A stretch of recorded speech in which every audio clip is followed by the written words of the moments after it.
Ready for dictation? Start. सभापति महोदय, ऐसे व्यक्ति के लिए जो किसी विशिष्ट विषय में विशेषज्ञ की तरह नहीं सोचता, यह स्वाभाविक है कि वह सामान्य ढंग से ही विचार करे। मैं कोई विशेषज्ञ नहीं हूँ और इसलिए मैं बहुत से विषयों के बारे में बहुत सी बातें कह सकता हूँ। बाहर से संस्थान को और इसके प्रकाशनों को देखकर मुझे लगता है कि यह अच्छी प्रगति कर रहा है। हमें बताया गया है कि अन्य देशों के ऐसे ही संस्थानों ने इसके काम की सराहना की है। आप जो काम कर रहे हैं उसके महत्व के बारे में किसी तरह का शक नहीं किया जा सकता।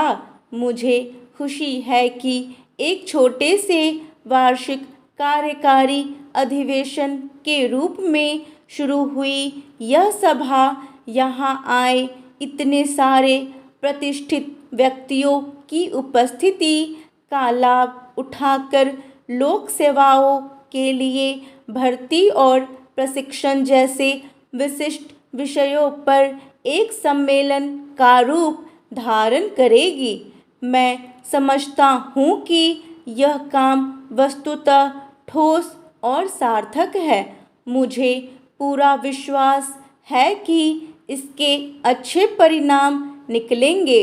हो सकता है कि परिणाम बहुत स्पष्ट न हो, परंतु किसी भी हालत में महत्वपूर्ण विषयों पर गंभीर चर्चा होगी। मैं प्रायः सोचता हूँ कि हमें इन विषयों पर कैसे कार्रवाई करनी चाहिए। इसके कई संभव दृष्टिकोण हैं। तकनीशियन का दृष्टिकोण, प्रोफेसर का दृष्टिकोण और आम आदमी का दृष्टिकोण। मेरा विश्वास है कि आप में से अधिकतर लोग जो यहाँ जमा हुए हैं या तो प्रशासक हैं जिन्हें वास्तविक अनुभव है या प्रोफेसर हैं। दोनों ही तरह के लोग बहुत ज़रूरी हैं क्योंकि उनके पास जानकारी का खजाना है। लेकिन यह भी कहा जा सकता है कि दोनों में से किसी का भी दृष्टिकोण आम आदमी के दृष्टिकोण का प्रतिनिधित्व नहीं करता। मैं नहीं सोचता कि आम आदमी का दृष्टिकोण बहुत जानकारी भरा या सहायक हो सकता है, फिर भी उसका अपना महत्व है क्योंकि आम आदमी का महत्व है। प्रशासन को अंततः उसी की सेवा करनी है। आपको यह बात हमेशा याद रखनी चाहिए। यदि आप ऐसा नहीं करते तो आप मजबूती से खड़े नहीं हो सकते। इसे दोहराना आवश्यक है क्योंकि प्रशासन को केवल अच्छा ही नहीं होना बल्कि यह भी ज़रूरी है कि वे लोग भी उसे अच्छा समझें जिन पर इसका प्रभाव पड़ सकता है। हमेशा ऐसा ही होना चाहिए, परंतु पूर्ण लोकतांत्रिक व्यवस्था में तो यह और भी ज़रूरी है।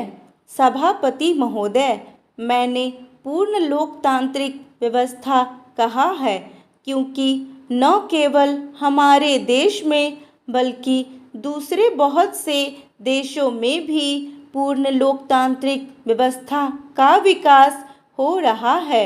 लोकतंत्र के विस्तार से प्रशासन तंत्र और जनता के बीच संबंधों में सब तरह के परिवर्तन हो रहे हैं। आइए हम एक ऐसे शब्द पर विचार करें जिससे आमतौर पर घृणा की जाती है, वह है अफसरशाही या नौकरशाही।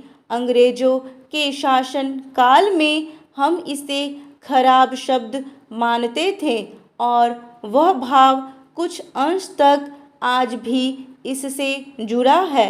यह शब्द उन सरकारी कर्मचारियों के लिए इस्तेमाल होता था जो अपने आप को आम आदमी से ऊंचा समझते थे। इस आलोचना में कुछ तथ्य था और मैं समझता हूँ कि अब भी यह कुछ सीमा तक सच है।